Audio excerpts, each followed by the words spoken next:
Alright, here we go. Every mental disorder explained in 15 minutes. Let's go. Post-traumatic stress. And also, I've already watched a little bit of this, but then I was like, wait, I can record it. Disorder, PTSD. It's been 6 months since you came out of a coma after surviving the car accident that took the life of your wife and 2 kids. And after what feels like an eternity of hospital beds and rehab workouts that would make even the Hulk break a sweat, you're finally free to go home. But the mere thought of hopping into a car sends shivers down your spine. It's like your brain is staging a horror movie marathon complete with screeching tires and broken glass. Forget entering the car, even hearing the sounds of cars driving along the road feels like someone is holding a grenade over your head. Fun fact, and that is what we call make you go crazy. PTSD, post-traumatic stress disorder. It's like your brain's way of saying, hey, remember that thing that happened? Let's relive it over and over again, just for kicks. PTSD doesn't just happen out of the blue. The disorder only starts after you have experienced a major traumatic event and starts anytime you see, hear, or even smell anything related to that event. You would immediately break into a sweat, fear, rapid breathing, and even faint sometimes. 1 minute you're minding your own business, and the next you're having flashbacks and nightmares that make you feel like you're starring in your very own horror flick. Bipolar disorder. If you've ever gone to an amusement park and gotten on a fast roller coaster ride, then you might understand what it feels like to have bipolar disorder, except this is not the fun kind of ride with happy screams and cotton candy. This type of roller coaster ride would feel like you have 2 different people living inside your brain, literally. The first person would be the manic phase, which is the crazy, extremely hyperactive phase. During the manic phase, you would feel like you just won a lottery ticket and drank a double shot of espresso. You'd be extremely happy, energized, and ready to take on Mike Tyson in a boxing match. But then, just when you think you've got it all figured out, the depressive phase hits you like a ton of bricks. Like someone just threw ice water on you. Suddenly, you're like Squidward from SpongeBob SquarePants, grumpy, pessimistic, and convinced that everything is pointless. These extreme mood swings can happen quickly and without warning, and for some people, aggression and violence are thrown into the mix. It's like your brain is playing a cruel game of ping pong with your emotions. Scientists and research have shown that bipolar disorder can be linked to genetics, brain chemistry, and life experiences, and it affects around 40 million people worldwide. It's not something you can catch like the flu, and it's definitely not something you can just snap out of. Schizophrenia. As a child, you probably had that imaginary friend who always seemed to be there, and nobody else could hear, see, or even talk to him except you. However, as you got older, you realized that the imaginary friend was just a trick in your mind, and they were never actually real. Now, for someone with schizophrenia, that imaginary friend is as accurate as a living, breathing person. This means they can see, hear, or talk to that person even when nobody else can. A person with this disorder also has very vivid delusions and would sometimes make up another reality.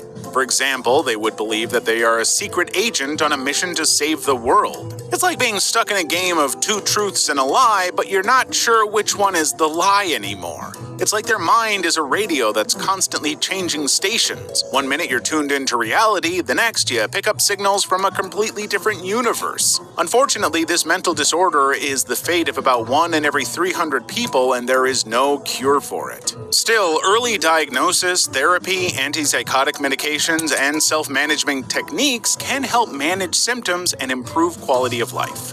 Depressive disorder. If you have depression, it would feel like you're constantly stuck in a world that is entirely black and white with no single color.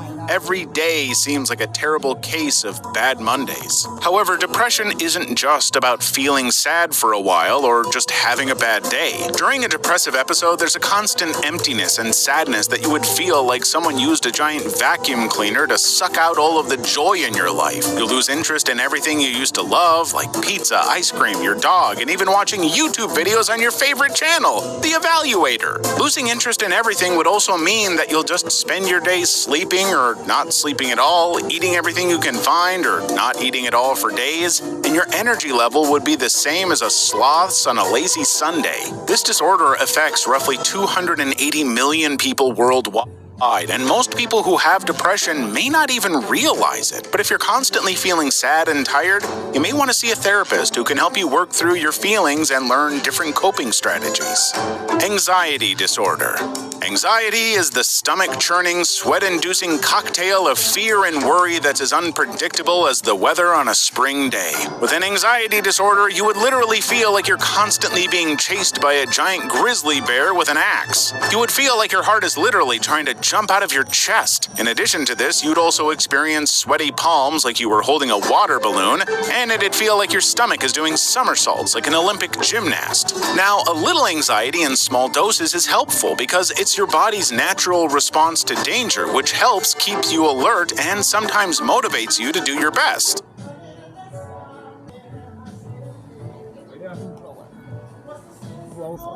But when anxiety starts to interfere with your day-to-day living, it may have just crossed the line into disorder territory. This means that you'll be getting loads of anxiety that makes your brain spin faster like a hamster on a wheel. You could literally be having a very great day, but would suddenly just feel an overwhelming sense of terror for no reason at all. You'll be stuck worrying about stuff that hasn't happened yet, replaying past mistakes like a broken record, and second-guessing yourself so much you'd give a magic 8-ball a run for its money.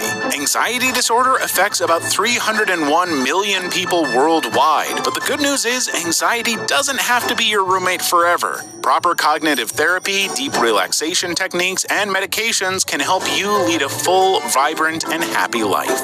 Eating disorder.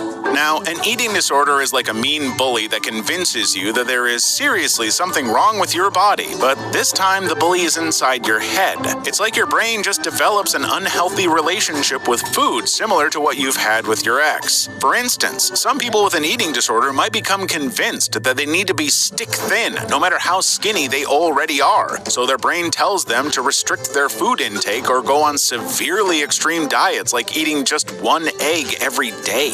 On the flip side, others might go through cycles of binge eating, where they'll inhale massive amounts of food in one sitting and then feel so guilty that they try to get rid of the food by forcing themselves to throw up or abusing laxatives. Their brain is that crazy party buddy who keeps encouraging you to go too hard and then you regret it the next day. This toxic relationship with food is often rooted in deep emotional issues like anxiety, trauma, depression, or low self-esteem. It could either lead to anorexia, which is going on a hunger strike against yourself, or bulimia, which is the eat-purge cycle. In the United States alone, over 14 million people suffer from eating disorders. What's her name? Jeanette McCurdy. Attention Deficit Hyperactivity Disorder, ADHD.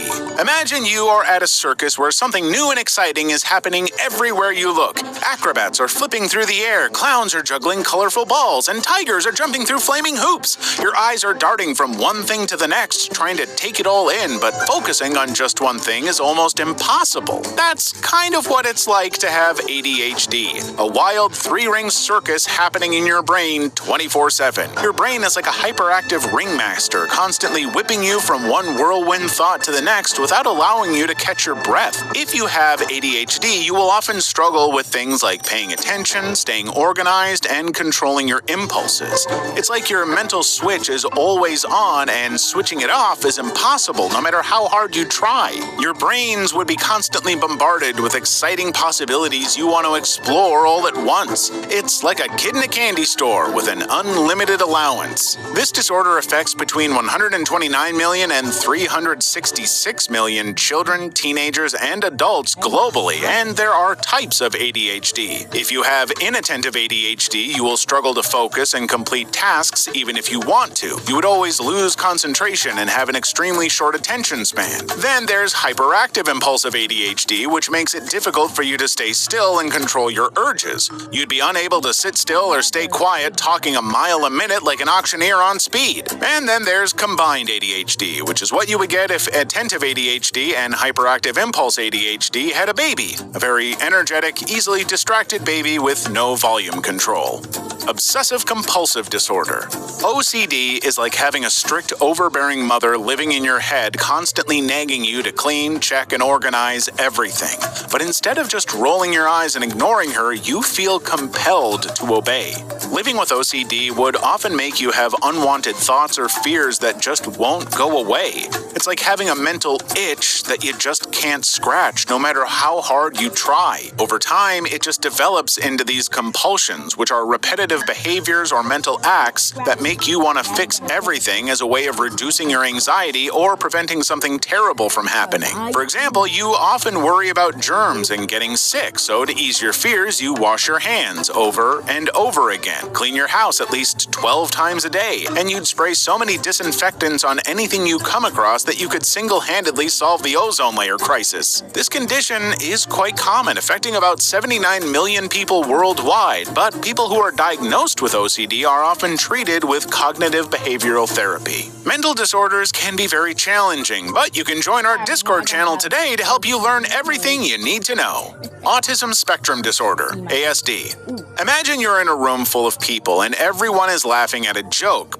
Mental disorders can be very challenging, but you can join our Discord channel today to help you learn everything you need to know. Autism Spectrum Disorder, ASD. Imagine you're in a room full of people and everyone is laughing at a joke, but you can't seem to get the hang of the joke or what they're even talking about, and it feels like you're lost on another planet or something. Well, this is the typical day-to-day routine of people with Autism Spectrum Disorder, ASD. This neurological condition affects how people communicate, interact, and perceive the world. It's like having a brain running on a slightly different operating system than most people. It might take a little longer to process certain things or get hung up on details that other people wouldn't even notice. If you're on the autism spectrum, you might struggle with things like social interactions, making eye contact, or even understanding plain old jokes. Still, on the flip side, you might have intense interests or hobbies you focus on with laser-like precision, be highly creative, or even have a fantastic memory for details, like remembering what your second grade teacher wore on the first Monday of October. But then, autism isn't a one-size-fits-all condition. It's called a spectrum because everyone on the spectrum is different with their unique combinations of traits and characteristics. So, while some people on the spectrum might be nonverbal, others might be highly articulate. Some might have exceptional skills in math or music, while others might struggle with academic or occupational tasks. ASD affects about 1% of the global population, and even though there's no medical procedure to reverse the condition, it can be managed through behavioral therapy, educational interventions, and medications to help with the anxiety, irritability, and hyperactivity that often accompanies ASD. Sleep disorder. According to the World Sleep Society, about 45% of people globally suffer from a type of sleep disorder. One of these disorders is insomnia, which is a condition where you just can't drift off to dreamland no matter how exhausted you are or how hard you try. It's like your brain is having a house party and forgot to invite your body. Aside from insomnia, where you spend more time counting sheep than actual sleeping, some people have to deal with narcolepsy. With this delightful disorder, you can't stop falling asleep even if it's in the middle of the day and you slept like a log all night. You could nod off anywhere, driving, cooking, or even during a job interview. I'm really excited about this opportunity. Well, you can see how this could be a huge problem. And then there's sleep apnea, which would... Sleeping on a job interview? Sorry, I have narcolepsy. Oh, okay. Well, we're gonna have to deal with that somehow. So, what should we do about it? Maybe we could have my partner.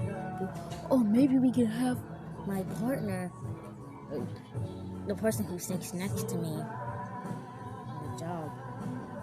Maybe if they see me drift away, I have this alarm clock. I can give it to them. They can just put it. Feel like having a built-in alarm clock in your throat.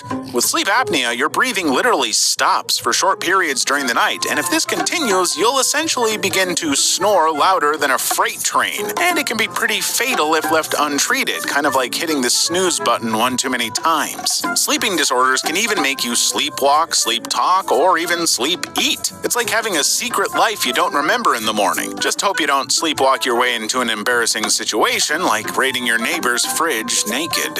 Paranoia.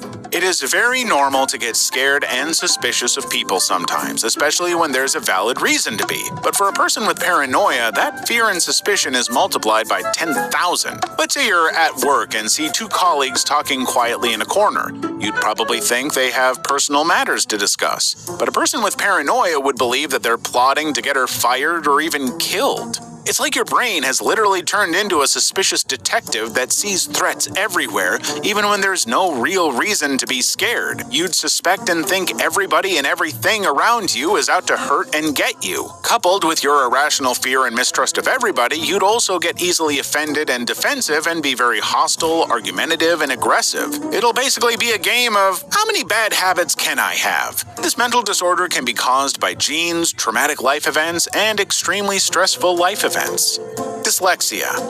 Now, imagine a classroom where kids are learning to read and write. Most kids would pick up reading and writing after some time, but a child with dyslexia might find it much harder to even recognize the letters, talk more about reading the words. It's like their brain is on a different learning adventure that needs extra time and help to find the correct part. Dyslexia basically affects the part of your brain that processes language, making it more difficult to learn how to read, write, or spell. Words and numbers always appear like a jumbled mess they can't understand. If a person with dyslexia were trying to make pancakes using a cookbook, the recipe would say, add 2 spoons of sugar, but they'd probably see, add 2 spoons faux slat. Writing down their thoughts or even copying a text may be very slow, challenging, and full of spell. Make pancakes using a cookbook, the recipe would say, add 2 spoons of sugar, but they'd probably see, add 2 spoons faux slat. Add 2 spoons faux slat. No, that's salt. Writing down their thoughts or even copying a text may be very slow, challenging, and full of spelling errors. However, dyslexia is not about intelligence because people with dyslexia are just as smart as everyone, but they're just taught differently. People with dyslexia use tools like phonetics programs to help break up words into sounds, audiobooks, and speech-to-text software. Nice. So, I actually learned about autism. So, fun fact, I actually learned about autism. I don't remember when, but... So, symptoms... Yeah, so... Yeah. Nice video. Alright.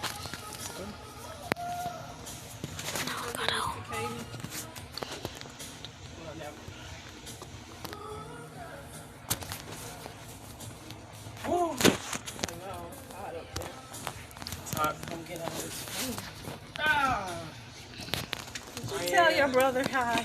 Yes. You didn't call your dad yet. Hold on.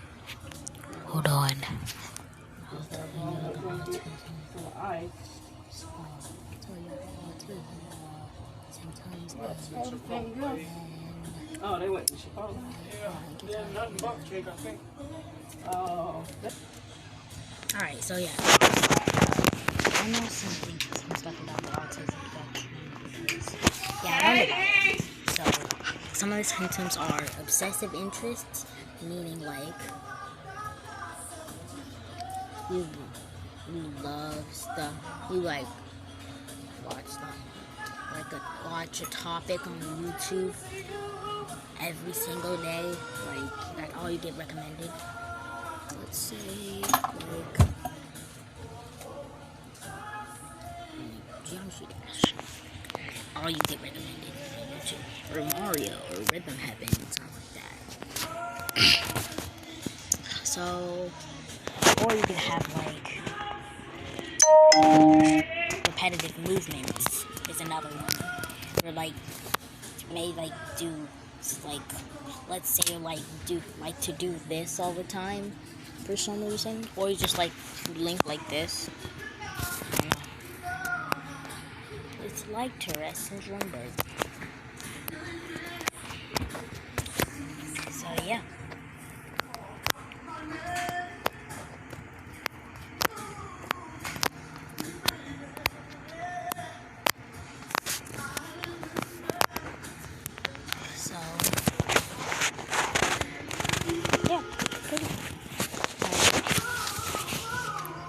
It's called, and those are the symptoms for high functioning autism.